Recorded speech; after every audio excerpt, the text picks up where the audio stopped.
अस्सलाम वालेकुम। क्या आपने कभी सोचा है कि अल्लाह ने हम पर रोज़े क्यों फ़र्ज़ किए हैं? क्या सिर्फ भूखा और प्यासा रहना ही इबादत है? कुरान मजीद की सूरह अल बकरा में अल्लाह फरमाता है, लल्लकुम तत्तकुन, ताकि तुम मुत्तकी बन जाओ, ताकि तुम्हारे अंदर तकवा पैदा हो जाए। तकवा का मतलब सिर्फ डर नहीं बल्कि अल्लाह की नाराज़गी से बचने की वो एहतियात है जो एक इंसान को गुनाहों से दूर और नेकियों के करीब कर देती है। तकवा की मिसाल हज़रत उबय बिन काब रज़ी अल्लाह ने बहुत खूबसूरत दी थी। उन्होंने फरमाया, तकवा बिल्कुल ऐसे है जैसे आप एक ऐसे रास्ते से गुजरें जहाँ चारों तरफ कांटे हों और आप अपने कपड़ों को समेट कर बच बच कर निकलें ताकि कोई कांटा आपको छू ना सके। इस दुनिया में गुनाह कांटे हैं और तकवा हमारी एहतियात है। रोज़ा हमें वही एहतियात सिखाता है।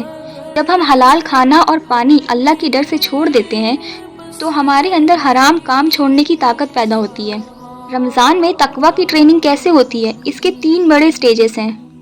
पहला है ज़ब्ते नफ्स यानी सेल्फ कंट्रोल। जब आप अकेले होते हैं, ठंडा पानी सामने होता है लेकिन आप नहीं पीते। क्यों? क्योंकि आपको यकीन है कि अल्लाह देख रहा है।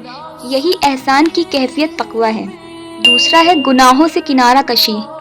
रोज़ा सिर्फ पेट का नहीं होता, आँख, कान और ज़ुबान का भी होता है। अगर कोई रोज़ेदार झूठ, गीबत और लड़ाई नहीं छोड़ता तो अल्लाह को उसका भूखे रहने की कोई ज़रूरत नहीं। तीसरा है रूहानी बेदारी।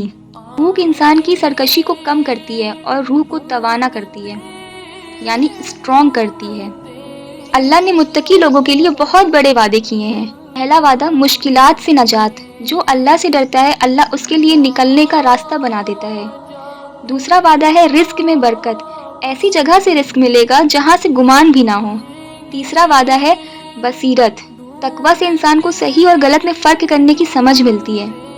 इस रमज़ान में तकवा हासिल करने के लिए ये 5 काम ज़रूरी हैं। पहला, मुराकबा यानी माइंडफुलनेस। हर वक्त ये ख्याल रखना कि मेरा रब मुझे देख रहा है। दूसरा, कुरान से ताल्लुक़। कुरान हिदायत है मुत्तकीन के लिए। इसे सिर्फ पढ़े नहीं, समझे भी। और आपको मेरे चैनल पे कुरान की ट्रांसलेशन वीडियोस भी मिल जाएंगी। आप जाके चेक करें और उन ट्रांसलेशन को ज़रूर सुनें। मेरे चैनल अज़ान-ए हयात पे कुरान ट्रांसलेशन सीरीज़ शुरू हो चुकी है। आप उस सीरीज़ को देखें और फॉलो ज़रूर करें। तीसरा है नफिल इबादत, तहज्जुद और सदका और खैरात का एहतिमाम। चौथा है सोबत सालिहीन, नेक लोगों की महफिल में बैठना। पाँचवा, दुआ, अल्लाह से तकवा की भीख मांगना, जैसा कि नबी सल्लल्लाहु ताला अलैहि वसल्लम मांगते थे, अल्लाहुम्मा इन्नी अस्अलुकल हुदा वत तुका। रमज़ान 1 महीने की प्रैक्टिस है पूरे साल के लिए।